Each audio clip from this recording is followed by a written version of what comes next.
Kay General Bato, Senator Bato. A'udhu billahi minasyaitanir rajim. Bismillahirrahmanirrahim. Alhamdulillah rabbil alamin. Bismillahi wassalatu wassalamu ala Rasulillahi. Assalamualaikum warahmatullahi wabarakatuh. Magandang hapon po sa inyong lahat. Pasensya na po, ako po kasi may press con. Kailangan po akong makaalis kaagad. Gusto ko lamang pong iparating sa lahat na wala na po dito si Pangulong Rodrigo Roa Duterte.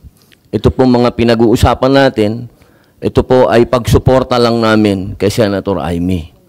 Pero alam niyo po, sa ating mga magigiting na panauhin dito, napaka-ironic lamang po na alam naman po natin lahat, batid natin lahat, na dadalawang pangulo lang po ang lumaban sa komunista. Una, si Ferdinand Marcos Sr. Ano po ang nangyari? Inalis natin sa bansa. Ang sumunod na lumaban po sa komunista ay si Pangulong Rodrigo Roa Duterte. Ang tanong ko lamang po sa PNP, hindi ko po kayo hinuhusgahan. Hindi po ba nyo tinanong man lang sa mga nag-uutos po sa inyo kung bakit natin dadalhin sa The Hague ang ating dating Pangulo na alam naman po natin na buhay ang Communist Party sa Netherlands. Alam naman po natin na hinihingi natin dati na i-transport dito si Joma Sison, dalhin dito sa Pilipinas. Pero nagkabaliktad po, ang tinransport natin ay yung dating Pangulo natin na lumaban sa komunista. Ito lamang po, tanong ko, bilang ako po'y dating rebelde. Hindi ko naman po yan pinagkakaila.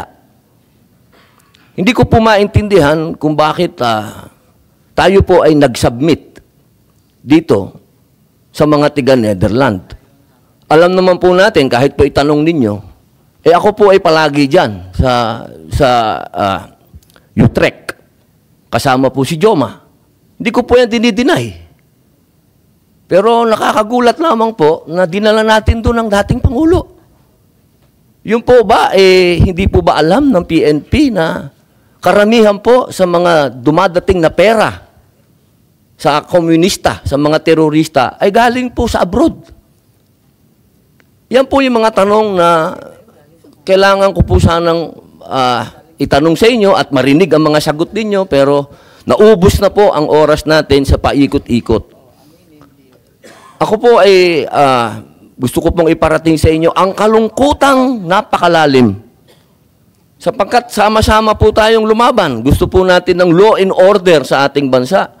Pero pagdating po sa kaduluduluhan, alam niyo po, General Torre, congratulations, nakadalawang medalya na po kayo. Pero alam niyo po, sir, nalulungkot po ako dahil yung katapangan po ninyo, sir, medyo nakalulungkot po. Bakit?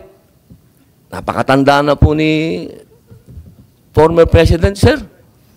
Ako naman po, tagahanga ninyo sa pagkamatapang ninyo, sir, pero napakatanda na po ni former President. At alam naman po natin, sir, na lumaban yan sa komunista. Alam niyo yan, sir. Sana naging konting, ano lang po tayo ba? Binigyan naman natin ng konting, kung paano natin tinitingnan yung mga medalya nyo, hindi lang nalagyan ng medalya si Presidente, pero kung sa medalya mag-uusapan, tinulungan niya tayo laban sa mga terorista. Yun lamang po, sir. Sana napakasakit isipin. Ito pong bagay na ito, parang pati itong ambassador natin. Ano po ba talaga ang, ito po ba talagang operation para may aalis dito ang ating dating Pangulo? Kanino po ba? Kasi kami pinopuwersa kami lahat ng mga supporter ni Digong na i-contempt po kayo. Pero hindi po namin ginagawa. Sapagkat ang order, walang order sa amin na ipa-contempt kayo. Kung galing lang to kay PRRD o galing kay BP na pa-contempt kayo, kukontempt kita, boss. Baka ako pa magsabi na ako hahatak sa'yo. Pero hindi ko ginagawa, boss. Kasi walang order sa amin na gawin sa inyo yan. Ang natatandaan lang po namin na sinabi ni PRRD na malinaw na ginagawa ng pulis ang order sa kanila. Kaya po namin kayo nirirespeto, sir, dahil yun ang sinabi ng boss namin. Yun ang sinabi ng chairman ng PDP, na ginagawa lang ng pulis ang trabaho nila. Pero sana naman, sir, isipin din natin kung anong itinanim ni PRRD sa bansang ito. Nilabanan natin ng komunista. Talaga bang yan ba talaga ang kapalaran ng mga presidenteng lumalaban sa komunista? Isang in-exile, tas isang sinurrender? Ano pa po talaga itong bansa natin? Tayo po ba'y demokratiko talaga? Tayo po ba'y under control ng komunista? Yun lamang po. Maraming salamat po sa inyong lahat. Magandang hapon.